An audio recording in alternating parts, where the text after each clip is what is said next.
Welcome to Choice Classic Radio. With 946 episodes made, Suspense originally aired on the CBS radio network from 1940 to 1962. As usual, we remind you to like and follow us on Facebook, subscribe to us on YouTube, and keep the golden age of radio alive by donating at choiceclassicradio.com to our Patreon page. Give that donate button a click. And now, Suspense.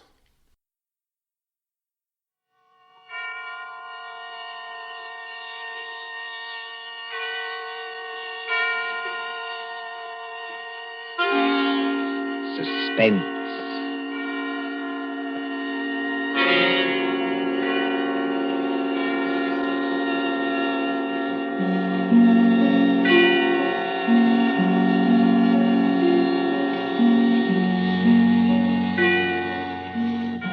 The hushed voice and the prowling step in the dead of night. The crime that is almost committed. The stir of nerves at the ticking of the clock. The rescue that might be too late, or the murderer who might get away. Mystery and intrigue and dangerous adventure. We invite you to enjoy stories that keep you in suspense. For Suspense, tonight we present The Body Snatchers by John Dixon Carr.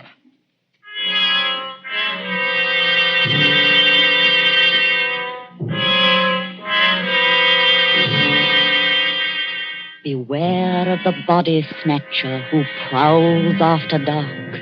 Beware of the graves he robs. Beware of the murders he commits to provide new corpses for the doctors. Up to the year 1832, the body snatchers terrorized England. According to the law, only 4 bodies a year could legally be supplied to the surgeons for anatomical study. And even these were a monopoly granted to the Barbers and Surgeons Company of London.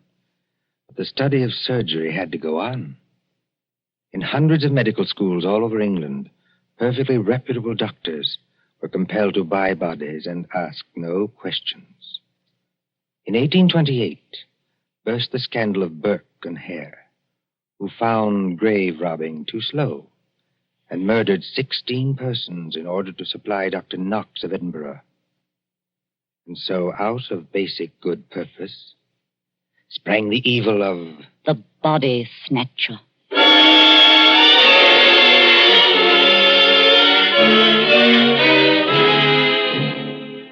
Turn back the clock now to a cold night just 110 years ago. Look into the brick kitchen of a house on Wandsworth Common, not far from London. There, in the light of a tallow dip, sits old Mother Slade in her draggled bonnet. What's a keeping 'em? 2 hours. 2 mortal hours by the Dutch clock. And they're not here yet. Mother Slade? The graveyard not half a mile off. And once I thought I heard church bells ring. And once... Mother Slade, did you call? No, my girl, I did not call. But I thought I And heard... what are you doing up at this hour, my girl? I was only locking up, Mother Slade. Ain't it enough to have taken you over from a good-for-nothing mother not worth the gunpowder to blow her up? Please, Mother Slade. And given you a good home? And brought you up practically like a lady? With only the housework to do? I'm sorry, Mother Slade. Only I wish you wouldn't talk like that about me own mother. And what do, Peggy Lester? You stop up until this hour. You mislay me snuff box 20 times a day. I was only going to say I thought I heard a horse and cart in the lane. In our lane? Yes, Mother Slade. There it is now. Yes. Easy, my dears. Drive easy with the merchandise. The doctors don't like it if you bump the merchandise. Merchandise, Mother Slade? What's that? I'll tell you what it is, my girl. I didn't mean anything, Mother Slade. It's your Uncle Matt and your cousin Rob are coming home from their business. That's what it is. You hear that, Peggy Lister? I didn't mislay your snuff box. It's on the table. And if you don't want me to take my fingernails to you instead of a strap, you get on up to bed this minute, do you? Yes, Mother Slade. I'm a-coming, my dears. Don't be impatient. I'm a-coming. Nasty dim light this candle gives. Oh, old Mother Slade has got the rheumatics so cruel she can hardly move. Just pull back the bar, open the door. Well, Matt, did you get it? Did we get it? Strike me blind, but that's a good one, ain't it, Rob? Stow the gab, can't you? Get inside and close the door. They ain't after you. Ain't they? Can't you hear anything? I thought I heard church bells. More like a perishing funeral bell, if you asks me. Take it easy, Rob. Take it easy. We've shaken them off. Have we? I wish I was as certain as some people. The spades and sack is still in the cart. Let 'em stay. Who's a-coming to find 'em? Then you didn't get it after all, you thick-skull pair of... Now, don't you start a-blaming us. Now, you shut your potato trap, Mother Slade, or Matt'll make you shut it. What happened? I'll tell you what happened. We was too quick, that's what.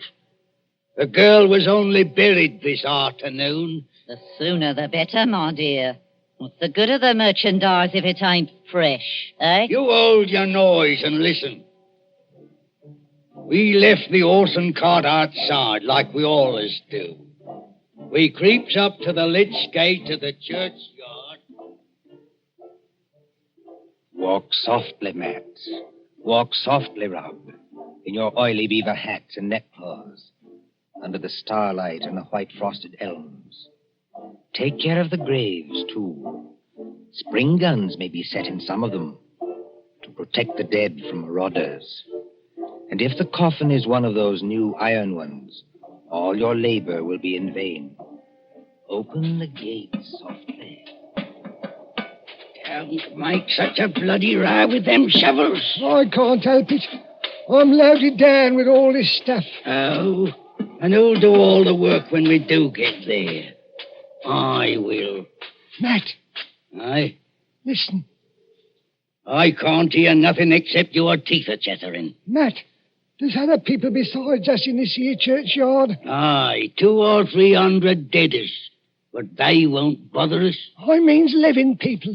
Don't talk soft. Somebody's got a dark lantern. I seen it flash past the gravestones. Oh? Where? Can't you see it now? It's a-coming straight toward us. Yes, I see him. Come on. They've seen us, Matt.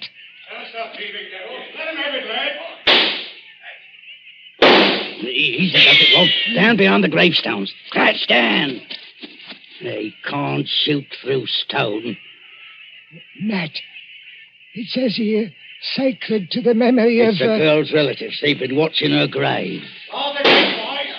They want to get up now. They'll have to climb the wall. Oh, Struth. If only I had me barkers. First time in 2 years I've gone without a brace of pistols, and this happens. But you ain't got your barkers, Matt Patterson. I got what's just as good. Give me a shovel. What are you going to do? Charge 'em. This here shovel's got a nice edge. Are you daft? They'll have to take time out to reload, won't they? Hear that? Somebody started the bell. That'll bring down every peeler within a mile. If you want a tithing ticket and a neck in a rope, stop where you are.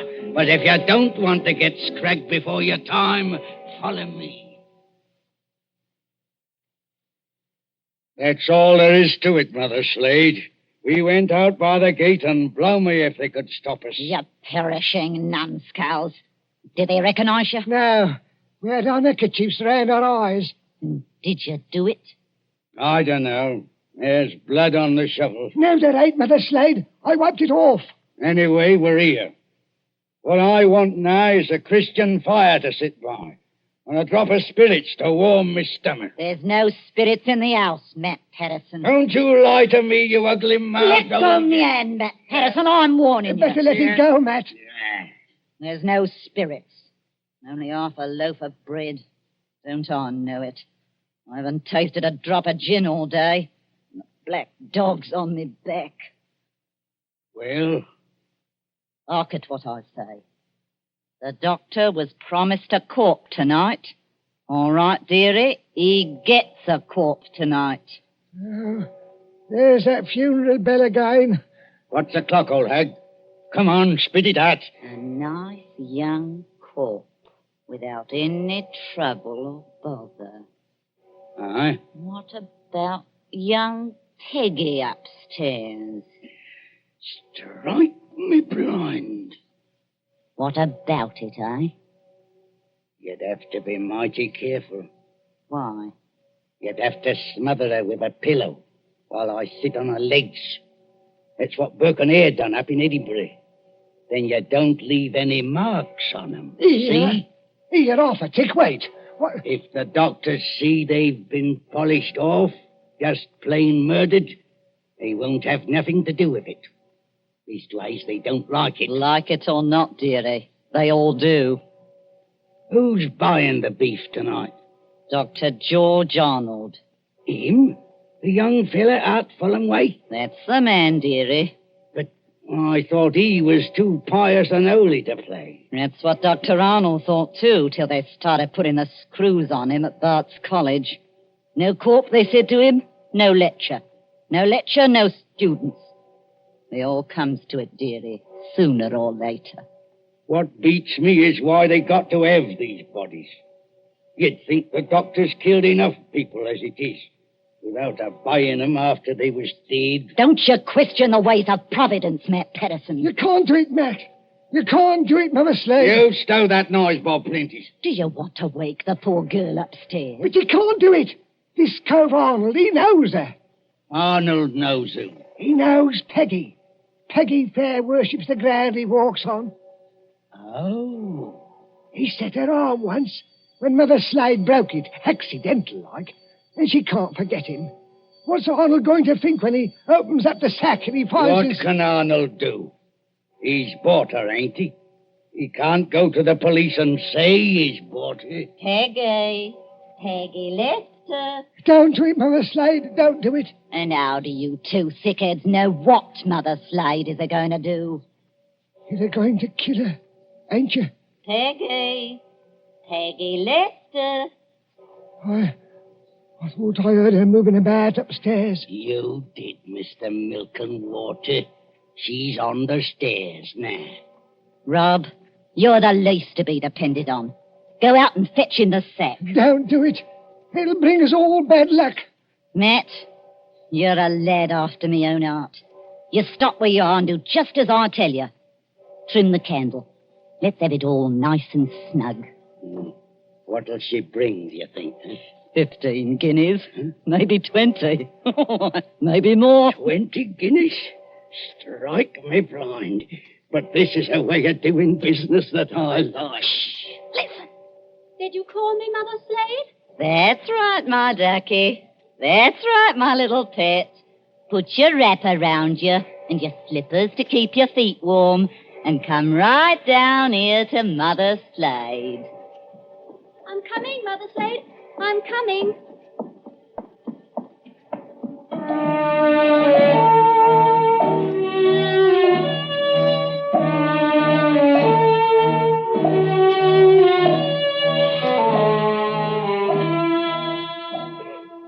Who in those times would be a surgeon and still be an honest man? At that drugged hour of the night, look into the sitting room of a spacious house. Many candles are still alight there, though they have burned down nearly to their silver sockets. There is Chinese paper on the walls, and a Turkey carpet underfoot. In front of the fire, now almost out, sits Dr. George Arnold with his bottle green coat and heavy hair.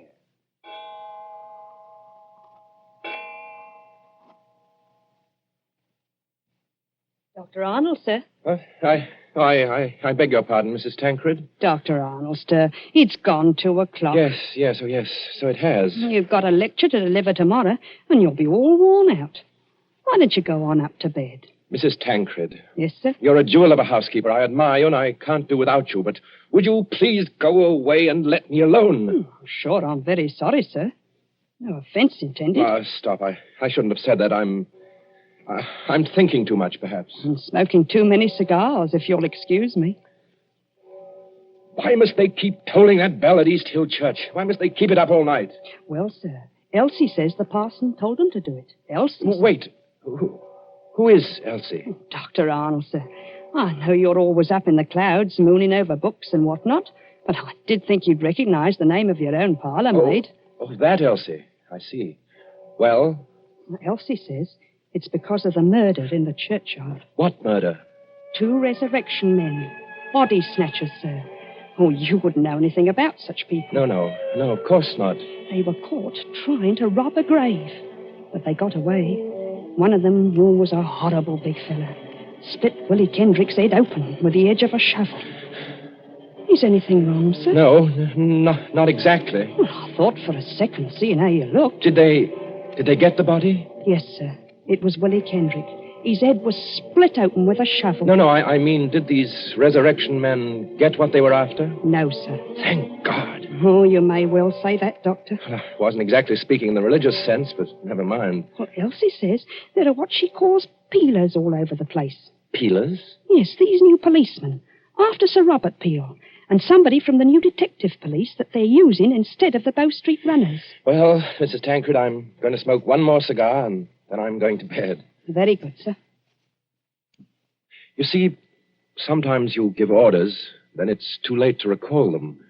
Whatever the medical practice is, you can't look your conscience in the face afterwards. Then, I can't tell you how or why, a miracle comes along and saves you, and you're free, What was that? Sounds like a horse and cart in the drive, sir. Mrs. Tancred. Yes, Doctor? Will you please go upstairs? Now, make haste. Well, if it's visitors, sir, or even a patient... Mrs. Tancred, you heard my instructions. Obey them. Sir, there's the front door Yes, bell. I heard it. For the last time, go away. I will admit whatever visitors we have. Yes, sir.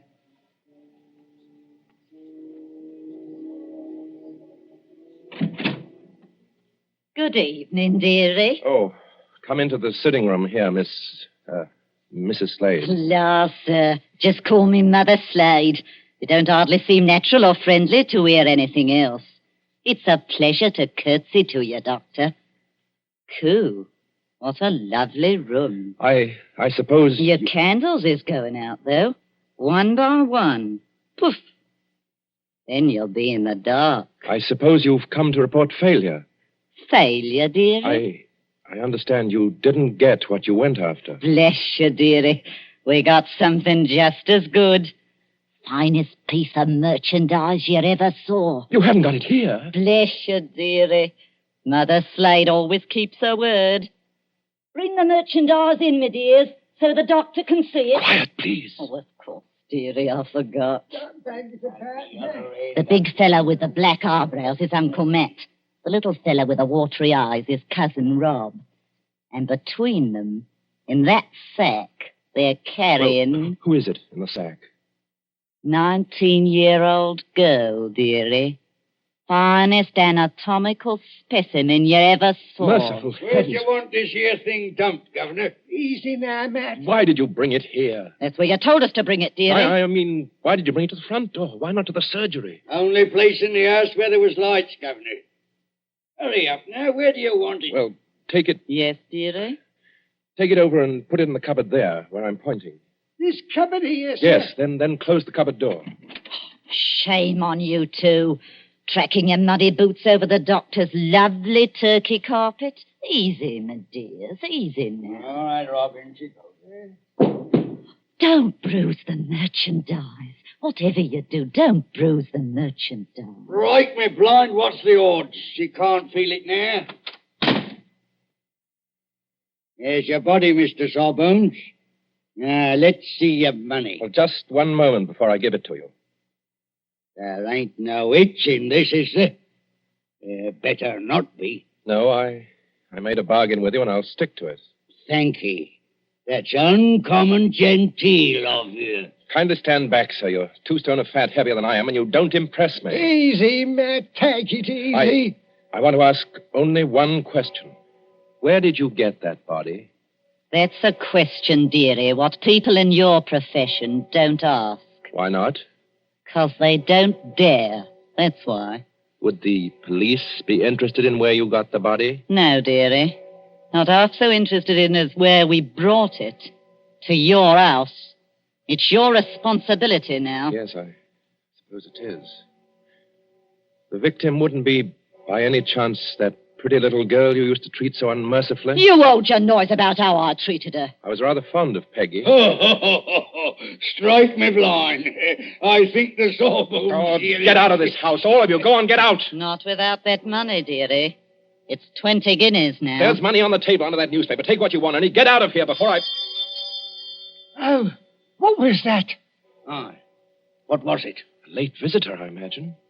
Was you expecting anybody? Eh? No. Don't drop the lovely money, Rob. Don't drop it all over the carpet. Pick it up. Is it the back way out of here? Yes, it's the way you should have come. Through that arch and down the passage. Thank you for the rhino, Governor. And no games, mind you, if you know what's good for you. Good night, dearie. Remember, you've got the body now. Yes. I've got the body now.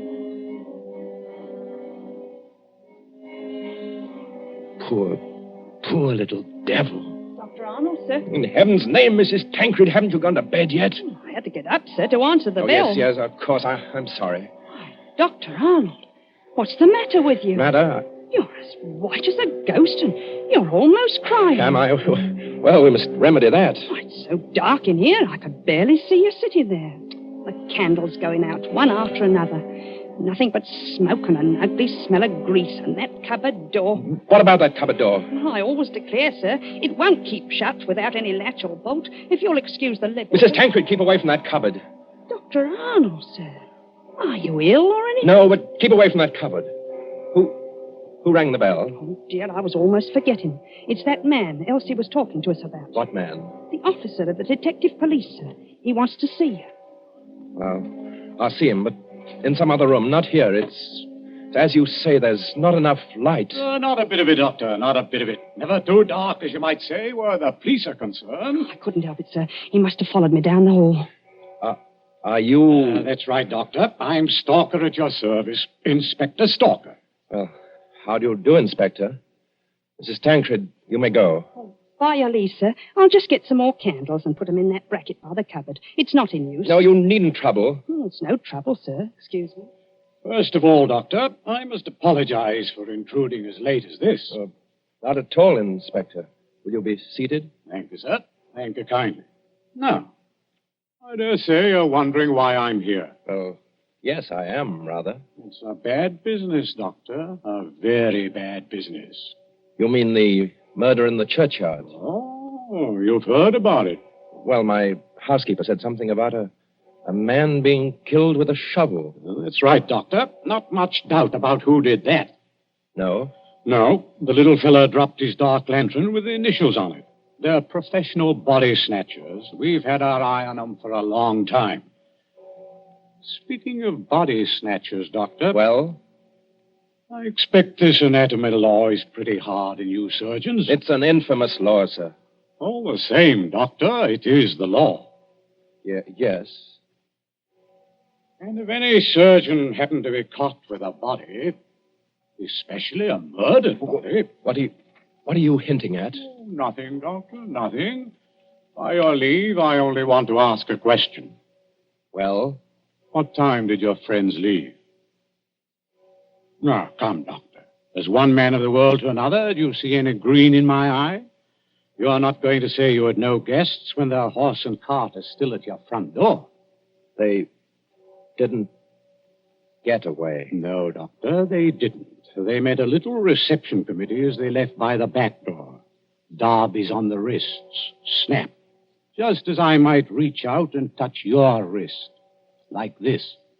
What do you mean by darbies? Handcuffs. I've got a pair in my pocket. Gags into their mouths. That's to keep them from biting. Look, do we have to go on with this? You already seem to know everything I could tell you. Not exactly everything. I don't know, for instance, where you've hidden the girl's body. You're a very diligent man, Inspector Stalker. Thank you, sir. I try to do my duty. You said a girl? These gin-muddled degenerates have been watched every second since they left East Hill Churchyard. They hadn't a body then, but they brought one here. And there's only one other person who lives in the same house with them. Dr. Arnold, sir. Mrs. Tancred, listen to me. Yes, sir? Must you always break in with the most completely ill-timed entrances at all the worst period of my life? I was only trying to be helpful, sir. That's right, madam. Always be helpful. You had to have some light. Here's the candles, sir. 5 of them, in a big candelabrum. We can hang them in the bracket. Ma'am, hold up that light. Hold it high. Really, sir? I'm not in the habit of being spoken to as Hold it high, I tell you. Do as the inspector tells you, Mrs. Tancred. This is a very fine carpet you've got here, Doctor. Yes, others have admired it tonight. But it oughtn't to have footprints on it. Muddy footprints. Footprints leading from the door, past the sofa, past the hearth, over To that cupboard. Quite correct. I think that's done it, Dr. Arnold. I think it has, Inspector Stalker. We couldn't have proved anything against you for that churchyard business, but this... Let me open Bluebeard's cupboard, Inspector. Let me be the first to show you what's inside. You wanted a certain body. It appears you've come to the right place. Now, look. Lord Almighty. I'm the body, Mr. Police. Standing up, I'm very much alive. And I'm wearing a nice new dress that the doctor gave me. That I gave you. Don't say anything. Please don't say anything. Stop a bit, miss. Aren't you Peggy Lester? Yes. Just because the doctor has to be so terribly respectable and a girl who's fond of him has to come here in secret. Wait a minute, everybody. Peggy Lester, you're lying. I am not lying. So that's it. Why didn't I guess it? It's the oldest body snatcher's trick in the world. Is it? Of course, the old pinch penny like Mother Slade couldn't sacrifice a good household drudge. Of course they brought the body here, instead of taking it to the surgery, where it might get locked up. Could you be persuaded, Inspector, to tell us just what you're talking about? The body snatcher, sir. Well, what about them? They take a living accomplice and put him into a sack and sell him to a green doctor as a dead man. Yes, but see here, They get the best price they can. Then in the middle of the night, that accomplice gets up and robs the doctor's house. And the doctor can't tell us because he's bought illegal goods. I never intended to go through with it. No, young woman? I tell you, I wasn't going to rob the house. They made me do this. I was going to tell Dr. Arnold. When I found out where they were taking me, I pretended to go through with it so I could warn the doctor. They can hurt so much, you'll agree to almost anything. Oh, that sounds like the truth, but it puts me in a funny position and no mistake. Well, your 3 murderers, Inspector, seem to be leaving. Yes, they're leaving right enough. Trussed up like fowls and under guard. Does anybody go with them? Well, how can anybody go with them? I'm willing to believe this girl acted under threats. She's committed no crime.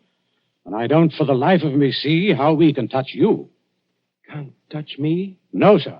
And confound you for making me lose a night's sleep. There's no body. You didn't even buy a body. Will you tell me, Doctor, just what crime you've committed?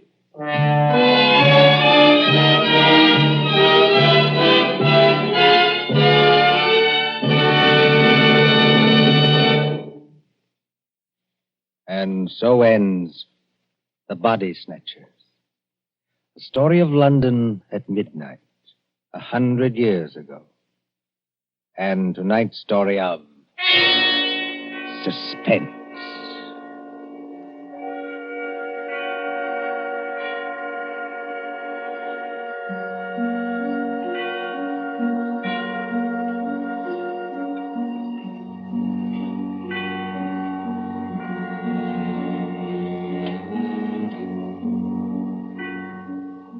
Columbia presents these tales of mystery and intrigue and dangerous adventure for your relaxation and enjoyment. Next Tuesday, there will be another in this series.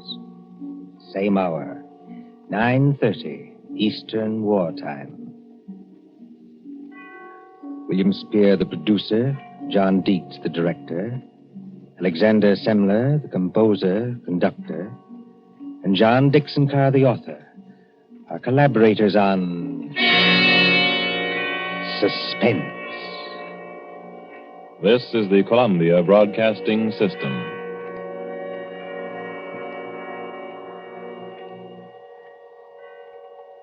That concludes today's episode. We'd like to thank you and remind you to donate at choiceclassicradio.com. Remember, your donations make episodes like this possible.